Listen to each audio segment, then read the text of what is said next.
है, क्या विषय है और कितनी महत्वपूर्ण ये प्रेस कॉन्फ्रेंस रहेगी, क्या मुद्दा लेकर आए हैं? महत्वपूर्ण तो बहुत ज़्यादा रहेगी ये प्रेस कॉन्फ्रेंस, क्योंकि कुछ चीज़ें बतानी थी हमें, तो वो बताना चाहेंगे हम कि हम लोग खेलते हैं आईएफबीबी फेडरेशन की तरफ से। यहाँ हमें एक प्रो कार्ड दिया जाता है और फिर हम एक सपना देखते हैं कि हमें ओलंपिया जाना है। फिर कुछ टाइम के बाद हम अगर कहीं जाते हैं तो हमें बैन किया जाता है। जल बल्कि कॉन्ट्रैक्ट पेपर में ऐसा कोई रूल नहीं है। अगर हम कहीं और कंपटीशन खेलते हैं या जजिंग करते हैं तो हमें बैन किया जाए, पर मीट एंड ग्रीट के लिए हम कहीं भी जा सकते हैं। पर इन्होंने पूरा कॉन्ट्रैक्ट पेपर का जो रूल है इंडिया में बदल दिया है। जब हमें बैन करते हैं हम इनसे पूछते हैं कि सर बैन क्यों हुए, बोलते हैं अमेरिका से मेल गया है आपके पास, क्योंकि वो आपको मॉनिटर कर रहे हैं। और हम इसी भरम में हैं कि अमेरिका से, तो ये हमारी एक सोर्स ऑफ इनकम होती है कि हम किसी इवेंट में जाते हैं तो हमें अच्छे पैसे मिलते हैं और वो साल भर पैसे जमा करके हैं एक बड़ा प्रो शो खेलते हैं हम लोग। लेकिन अभी पता चलता है कि वो मेल, जब हमारे पास प्रूफ आता है, हमारे ही जो प्रमोटर हैं शेरू अंग्रेज, वो ये मेल करते हैं कि इनको अमेरिका में मेल करते हैं कि इनको बैन किया जाए।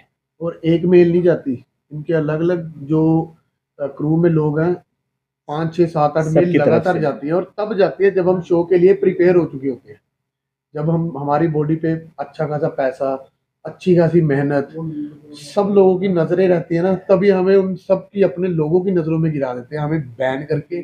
और जब एक एथलीट को पता चलता है कि उसकी बॉडी रेडी है, like I am ready to rock the stage, और उसी टाइम मुझे पता चलता है कि मैं बैन हो चुका हूँ, तो वो सारी मोटिवेशन सब कुछ धरे का धरा रह जाता है।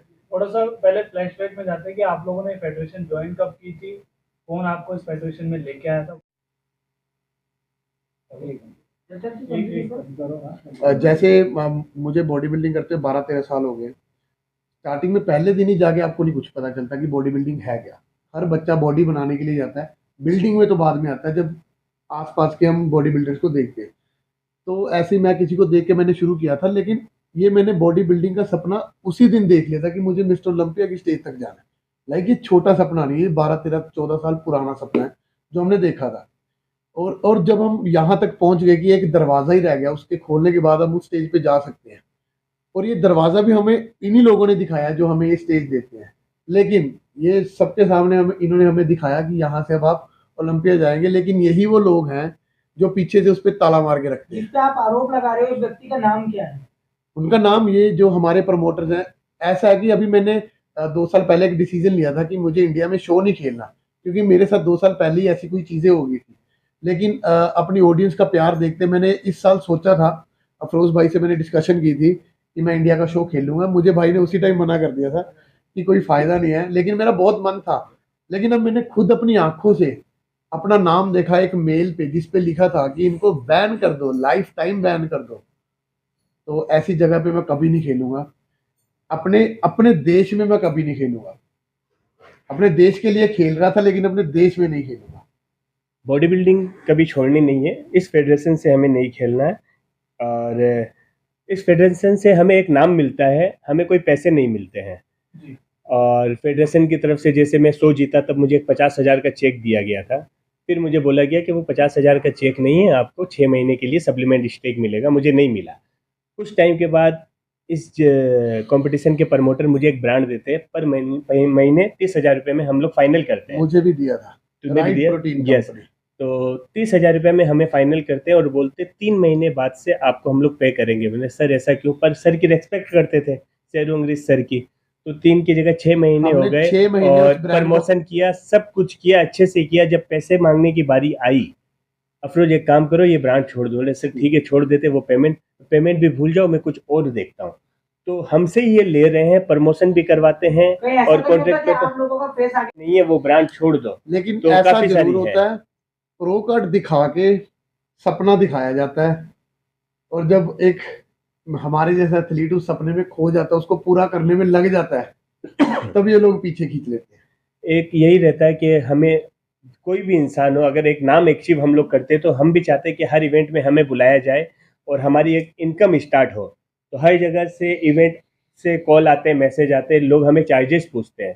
तो रूल के हिसाब से हम मीट एंड ग्रीट के लिए जा सकते हैं, गेस्ट पोजिंग दे सकते हैं। लेकिन इंडिया के ये जो प्रमोटर है, इन्होंने रूल बदल दिया। सिर्फ इंडिया के लिए ये रूल है कि हमारा बूथ होगा तभी हम जा पाएंगे। आपको ऐसा एक क्या लगता है कि कुछ एथलीट्स को जैसे टारगेट कर रहे हैं, इसके पीछे क्या रीजन हो सकता है? पर्सनल, मैंने आपको बताया, लाइक ये एक पर्सनल रिलेशंस होते हैं। अगर मेरा इनके साथ रिलेशन अच्छा है लेकिन इनका रिलेशन आगे अच्छा नहीं है, मैं इनके साथ काम करूंगा, वो बंदा मुझे पिंच करेगा। तो इंडिया में ये सिनेरियो चल रहा है। अभी मैं और अफरोज भाई हम सेम एक ब्रांड में थे। ये जो मेन ये सारी ये जो चीज मुद्दा चल रहा है, ये चली उसके ऊपर है। मैं और अफरोज भाई एक ब्रांड में थे, हम उस ब्रांड को प्रमोट कर रहे थे, लेकिन उस ब्रांड का जो ओनर था वो हमें अच्छे खासे, यार वो हमारा घर चला रहा है, लाइक वो हमें एक काम दे रहा है, हमें अपना ब्रांड दे रहा है, हम उसको प्रमोट करते हैं तो बदले में हमें 40-50 हजार रुपये मिलते हैं। लेकिन उस ब्रांड ओनर की इस शो ओनर से नहीं बनती। तो ये लोग कहते हैं कि इनका मतलब सामने से तो नहीं बोलते, लेकिन ये ऐसी हरकतें करते हैं। फिर वही समझ में आता है। तो जैसा कि आपने बताया, तो जो यूथ है, जो यंग माइंड है, वो इस कंपटीशन में कैसे आएंगे फिर? जब ऐसे कि आपने बताया कि Yes, इसीलिए तो हम इंडिया लोग चाह रहे में हैं, बहुत मैं सारे बताता शोज होते हैं। आईएफबीबी फेडरेशन बहुत अच्छी फेडरेशन है, मैं फेडरेशन को कुछ नहीं कह रहा। हर चीज में करप्शन होती है।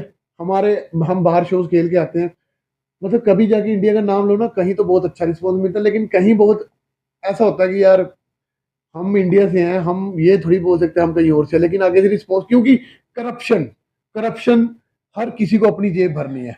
इनको जेब भरनी है एथलीट से, लेकिन एथलीट की जेब इन्होंने क्या किया हुआ ना, हमारी जेब में छेद कर दिया।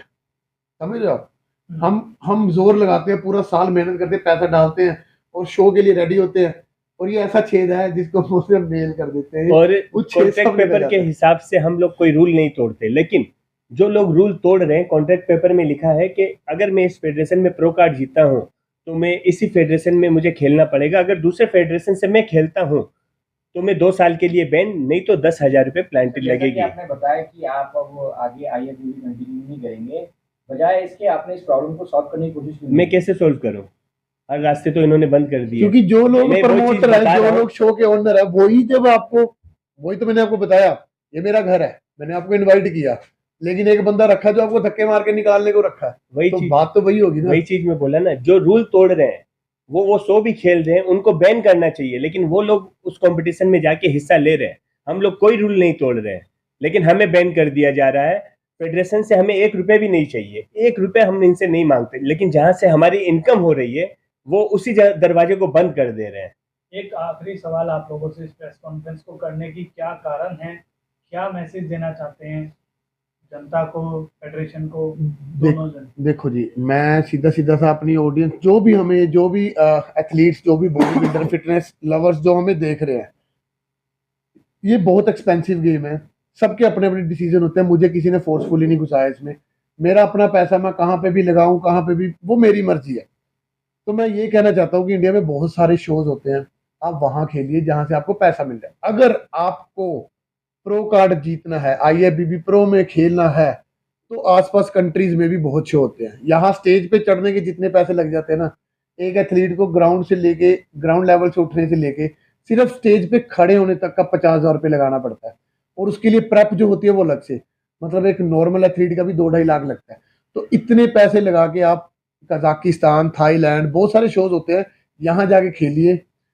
आप बाहर भी घूम के आएंगे और आपको ऐसी कोई दुख तकलीफ भी नहीं होगी, क्योंकि वो लोग न्यूट्रल है, उनको कुछ नहीं लेना देना। लेकिन इंडिया में करप्शन है, इंडिया में हर बस यही चीज था में कि हमने इस फेडरेशन के ओनर को बहुत ज्यादा सपोर्ट की। रात दिन एक कंट्रोवर्सी हुई तो इनके लिए मैं खड़ा था, काफी सारी इनको वीडियो भी मैंने इनके लिए बनाई, इनको फुल सपोर्ट की। लेकिन हमें नहीं पता था कि ये अमेरिका का नाम लेते हैं और खुद ही हमारे नाम का मेल भेजते हैं, तो ये बहुत तकलीफ हुई, यहाँ टूट चुका था। इनका कहना ये है कि अमेरिका के जो ओलंपिया के आईएफबीबी के जो प्रेसिडेंट हैं, जो लोग हैं, वो आपको मॉनिटर करें। यार उनके पास इतना टाइम है? मतलब कि यार आप शो भी दे रहे हो, झूठ भी बोल रहे हो, और वो भी ऐसा कि जिसका ना सिर है ना पैर है।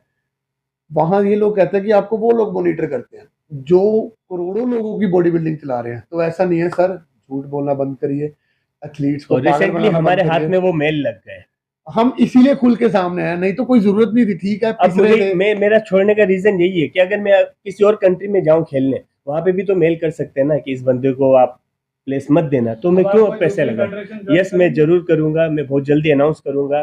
बॉडी बिल्डिंग से मुझे प्यार है, इसी से मुझे नाम मिली है, शोहरत मिली है, जो मिला लोग आज इसी से मुझे पहचानते हैं। तो ये बॉडी बिल्डिंग में नहीं छोड़ूंगा, पर इस फेडरेशन के साथ मेरा कोई कनेक्शन नहीं है।